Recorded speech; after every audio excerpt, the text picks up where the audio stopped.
మాటలు మర్చిపోయారా? దేవుని స్తోత్రం. హల్లెలూయా, హల్లెలూయా.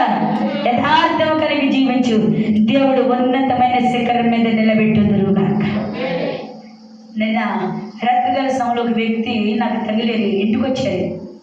ఆ మాటలు వింటుంటే ఎంత కోపం అనిపించింది. ఇప్పుడు కాదు, మాట్లాడదాంలే అనుకున్నాను. నేను నేల మట్టికి తగ్గించుకున్నాను. పైకి నేను విశ్వాసురాల్ని, నమ్మకాన్ని వ్యక్తిని, దేవుని నా హృదయంలో పెట్టుకుని రోజు యేసయ్యని నేను సబ్బుతో కడుగుతున్నాను అనుకుంటున్నారు చాలా మంది. క్రీమారని తన మాటలు చూస్తే నాకు చాలా ఇది అనిపించింది, కానీ మారలేదు కదా అనిపించింది. నేను మాట్లాడే సమయం కదని నేను మౌనంగా నిలబడ్డానండి. దేవుని స్తోత్రం. సమయాన్ని బట్టి మాట్లాడొచ్చని నేను మౌనమయ్యానండి. నేను మాట్లాడక కాదు. అలాగే ప్రియ సహోదరి సార్, వచ్చే ఆదివారం, రేపు వచ్చే శుక్రవారం పొద్దున్నే సుధా వచ్చి మందిరం వచ్చింది. ఆదివారం సుధా వచ్చి మందిరం వచ్చింది. మరలా వారం లక్ష్మి వచ్చి శుక్రవారం ఉదయం ఆదివారం ఉదయం ఓడవాలి. మరలా వచ్చే వారం మౌలిక వచ్చి అట్లా ఓడవాలి. తర్వాత చిన్నదిన, తర్వాత పెద్దదిన ఓడవండి. పోనీ అవసరమైతే నాకు కూడా వస్తాయి, నేను కూడా ఒక వారం ఓడుతాను. దేవుని స్తోత్రం. హల్లెలూయా. ఈ క్రమము, ఈ ప్రాణం ఉన్నంత వరకే చేయండి. నా యేసయ్య మీ కుటుంబాన్ని ఆశీర్వదించబడుదురుగాక. ఒకటి మీరు 7, 8, 9ంటికి మీకు పనులు అనుకోండి, తెల్లగట్ట 4ంటికే వచ్చి చెప్పండి, 3ంటికే వచ్చేవాడి, 2ంటికే వచ్చేవాడి, 12ంటికి రోజు దాటిపోద్ది కదా.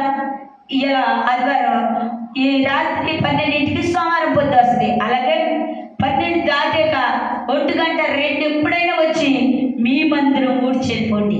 దేవుని స్తోత్రం. హల్లెలూయా, హల్లెలూయా.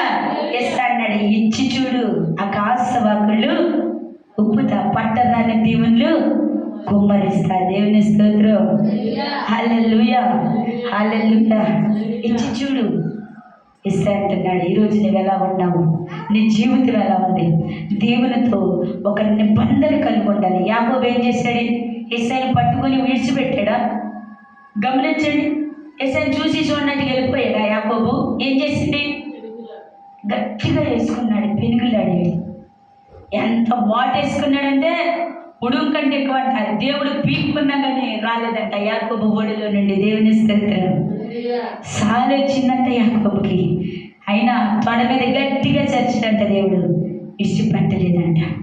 నీవెవరివే? నేను యాకోబుని. అయితే నీవి రోజు నుండి ఇశ్రాయేలుగా మార్చగలుగురుగా. ఆశీర్వదించాడు, పరిశుద్ధుడు ఎత్తబడ్డాడు.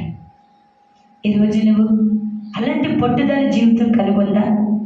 అర్రే వ్యర్థమైన మాటలుంటే చాలా మాటలో మాట డబల్ మీనింగ్ డైలాగ్ ఎన్నో వస్తాయో. ఈ చెడ్డ కార్యాలు ఎన్ని చూస్తున్నావో గమనించు. నువ్వు ఒక్కొక్కసారి అనుకూలమైన సమయంలో కూర్చుని వెళ్ళవచ్చు. దేవుని వాక్యం చూడు, ఏదో ఒక వాక్యం నీ హృదయానికి తట్టిద్ది. అట్ట కాదు, లాగే కొద్దిగా వ్యర్థమైన చూసి నీ రూపం మారిపోతుంది.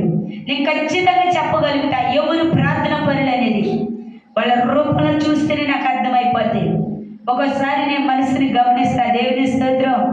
నేను మొన్నటి దిన నాకు గ్రామానికి వెళ్ళినప్పుడు, నేను దాన్ని చెల్లించవలసి వెళ్ళి వచ్చినప్పుడు నాకు వెంటనే పరిశుద్ధాత్మ దేవుడు ప్రేరేపణ కలిగారు. ఒక వ్యక్తిని తీసుకుని ఇంటికి రాబోతుందని. నిజమా ప్రభు, మరలా నేను ప్రార్థన చేశాను. ఆ వ్యక్తి 2 వారముల తద్దిపరి నీ గోడానికి వస్తాయి. రాత్రిగల సమల ఆ 2 వ్యక్తులు దేవుడు చూపించినట్లు పోతే నాకు చాలా సంతోషం అనిపించింది. దేవుని స్తోత్రం. హల్లెలూయా. నమ్మకమైన వ్యక్తిగా ఉంటే నా దేవుడు నీతో మాట్లాడగలుగుతాడు. మన శుక్రవారం వస్తే నిజంగా వాళ్ళు నష్టపరం నుండి వచ్చారు. ఒక యవ్వనస్తుడు, వాళ్ళు హిందువులు మార్చబడ్డారంట. ఆ బిడ్డకి నేను ప్రార్థన చేస్తున్నాను. ప్రార్థన అయిపోయింది, అందరూ లేకొచ్చారు.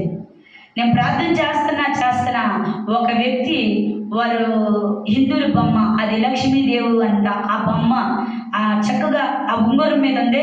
ఆ ఉంగరము ఈ కుడి చేతికి ఏలికి తగిలిచ్చేరి ఆ మనసు నిలువెత్తి కనబడి ఆ పిల్లోడి మీద చెయ్యలా వేసి నిలబడ్డాడే. పక్కన ఒక మేకపోతు కనబడింది. నేను వెంటనే మీ ఇంట్లో ఎవరైనా చనిపోయారా? ఏమ్మా, ఒక యవనస్తుడు చనిపోయాడు. తన చేతికి కుడి చేతికి లక్ష్మీ రూపం ఉన్న ఆ బంగారు ఉంగరం ఉంది. యవనస్తుడు తను చనిపోయాడు. వివాహం కాకముందుపై తనని ప్రక్కన ఉన్నాడు. తనేమో దుఃఖపడ్డాడండి. నాకు చాలా బాధ అనిపించింది. మా అన్నయ్య అండి ఒక అమ్మాయిని ప్రేమించి ఆ అమ్మాయి కాదందని పాయిజన్ చనిపోయాడు. 15 సంవత్సరాలు. నాది గొప్పవాడని నేను నమ్ముతున్నా. ఏదో నామకార్థంగా మా వాళ్ళు వెళ్తారు గుడికి, నేను వెళ్ళను. నామకార్థంగా ఏదో ఎప్పుడైనా రమ్మంటే బతులు అడిగి వెళ్తా కానీ నేను వెళ్ళను. కానీ నేను ఈరోజు నమ్ముతున్నా ఈ దేవుడు గొప్పవాడు. ఎవరు తెలియపరచలేని రహస్యమైన మాటలు నా దేవుడు నాతో చెప్పాడు. కనులారా నా సహోదరుని నువ్వు చూసావని చెప్తున్నావు. సేమ్ డిట్ అదే ఉంగరం ఎవరైనా స్త్రీలకి చనిపోయాడని చెప్పి గంట చేపు దుఃఖపడ్డాడండి. దేవుని స్తోత్రం. ఆయన ఒకేమంటున్నాడు, నా ప్రాణం ఉన్నంత వరకు నేను వాహనం నడుపుతాను. వాహనం నష్టం వస్తుందని దేవుడు మాట్లాడారు కదా. అమ్మే కొత్త వాహనం తీసుకొని నా గ్రామంలో స్థలం కొని మందిరం కట్టి నేనే అక్కడ మొదట పునాదిని అన్నాడు. ఒక దినాన్ని దేవుడు వాగ్దానం చేశాడు. నటీ నర్సపురం వెళ్ళి ఆగిపోయినప్పుడు ప్రార్థన చేస్తుంటే దేవుడు మాట్లాడారు, మీకు తెలియని ఒక యవనస్తుడు వస్తాడే, ఆ వ్యక్తి ద్వారా మరలా అక్కడ పునాది వేయబోతున్నారు అన్నాడు. దేవుని స్తోత్రం. హల్లెలూయా. ఆ మాట మొన్న శుక్రవారం ఆ బిడ్డ తెలియపరిచింది. అమ్మగారు ఒకసారి దేవుడు బయలుపరిచారు. ఒక్కొక్క వ్యక్తి ద్వారా పునాది ఆ వ్యక్తి నేను. దేవుని స్తోత్రం. ఆయన నమ్మదగిన వాడండి. నువ్వెక్కడ ఏ క్రియ చేసినా చూపించగల శక్తిమంతుడు, నేను ఆరాధిస్తున్న సజీవుడు. దేవుని స్తోత్రం.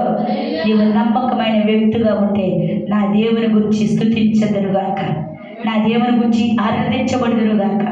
ప్రార్థన చేయి. మళ్ళీ కంచి వేసిన ఒక వ్యక్తిగా ప్రార్థించే నీ బిడ్డ ఇదిగో కళ్ళజోడు లేకుండా చూపుని పొందుకుందురుగా, నేత్రాలు తెరవబడుదురుగా. ముసలమ్మ వచ్చేటికి వ్యక్తమైన మాటలకి ఉండవద్దు, బలిష్టమైన రెక్కల కింద నిలబడు. నీ కుటుంబం ఆశీర్వదించబడునుగా, నువ్వు పోగొట్టుకున్నది పొందుకుందుగా. నువ్వు బాప్తిసం తీసుకున్నప్పుడు ఎట్లా ఉన్నావు, ఇప్పుడు ఎట్లా ఉన్నావు, ఒక్కసారి ఒంటరిగా తీర్మానం చేసుకో. మనసులో ఆలోచించు.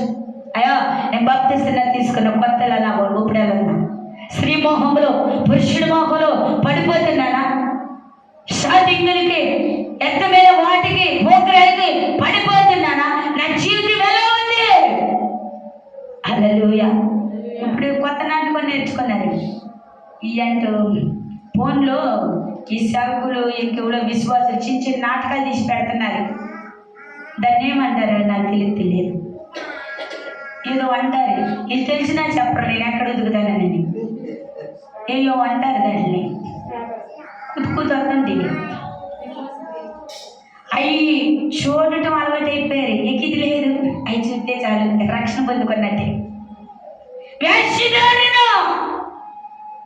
అది నామకార్థమైన జీవితం. బైబిల్ చదువు, ఇందులో నీ మర్మాలు నా దేవుడు తెలియపరచబడునుగాక. అదే ఊపు మాట్లాడుకుంటే ట్యాట్ అయ్యంటే ఏయో ఉండి అమ్మ నాకు తెలీదు, దేవుడి గురించే. హల్లెలూయా. దేవుడు అంటాడు, నువ్వు చెడ్డ దాసుడా అని ఉమ్ము వేయబడుతుందంట మన ముఖం మీద. అబ్బా ఈ చూస్తే సాంచీటు ఏదనంట, చూస్తే మనిషి అంతా కరిగిపోద్దంట. ఎట్లుండాలో తెలుసుకోవాలండి. ఏంటి బ్రతుకు, దీన్ని చూసి తెలుసుకో, దీన్ని చూసి తెలుసుకో. నీ జీవితంలో అద్భుతాలు జరగటం ప్రారంభించబడుదురుగాక. మరి ఫోన్ లేనప్పుడు ఎక్కడ చూసావు? ఇది చూసావు, అద్దములు చూసినట్లు చూసావు, వెలిగించబడ్డావు. ఇప్పుడు వెలిగించబడలేకపోతున్నావు. అందుకే తల్లి గర్భములో నిన్ను తీసినవాడు కాబట్టి నువ్వు ఏ రీతిగా జీవించాలో, ఏ రీతిగా వెతకాలో, ఈ మంచి విడిచిపెట్టవచ్చు, ఈ తలకు ఉన్న నువ్వుని వెండిపోవచ్చు, నీ నడుకట్టులు చినిగిపోవచ్చు. నా దేవుని ప్రేమ ఎన్నడూ చీక